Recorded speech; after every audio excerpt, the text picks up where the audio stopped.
Thank you, Deputy President. I too rise to take note of answers by Senator Gallagher and supported by her ministerial counterpart, Senator Watt. With your Scottish surname, I'll start off with this. The concept of history being written is often attributed to Winston Churchill, but in actual fact it is traced back to the 1746 of the Battle of Culloden in Scotland, where one of the clan leaders lamented he didn't know how many members of his clan died on the battlefield because it's the victor who writes the history and counts the dead. And can I say, Deputy President, today we have seen a lot of that in this place. Almost every second sentence in the answers that have been provided is about what was inherited or the former government, and talking about the need to recreate and reinvest in things that are claimed to have been a failure.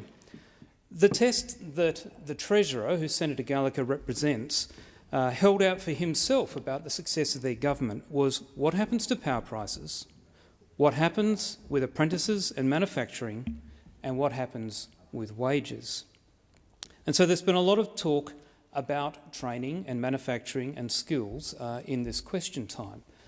I think it's really important to place on the record the fact that last year, in the last full year of the coalition government under Prime Minister Scott Morrison, there was a record $6.4 billion in skills and investment.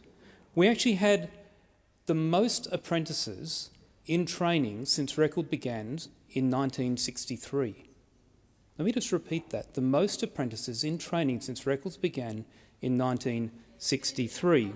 And part of the reason for that is because of the strategic investments that the Morrison government made in areas of manufacturing. And so we had the Modern Manufacturing Initiative and Fund, which sought to identify those areas which were critical to Australia's security and Australia's future.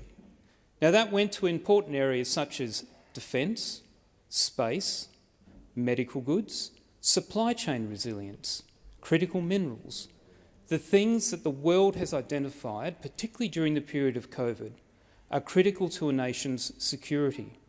And we have seen not only the government funding that has gone into those programs, but co-investment from industry, which has led to some of the great outcomes in terms of the numbers of people in training, but has also led to things like the unemployment rate being down at 3.9% and decreasing. So to go to Senator Gallagher and her representing the Treasurer and the test that he has set, where he said the test is what happens with manufacturing and apprentices, unlike the Coalition, who worked with industry to invest in more productive capacity, which led them to invest, to employ people, to train people around apprentices, we see a talkfest. The plan from the Labor government is a talkfest. That's what their plan is on skills.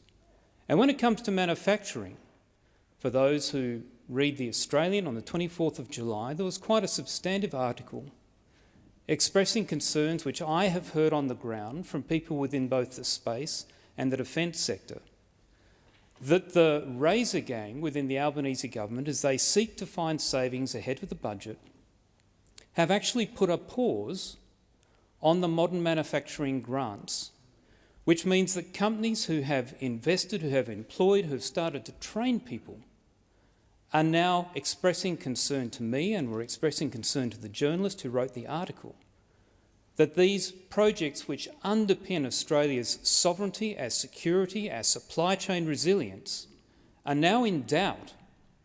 So manufacturing has actually been stalled by the Albanese government. And so as the Australian public consider these first couple of months of the government, they should compare the positive investment that led to new jobs, new innovation, training for our children and future generations, versus a talkfest and a Razor Gang that has put all of those investments at doubt.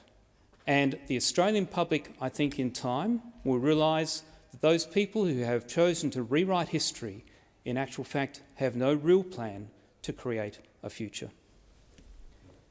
Senator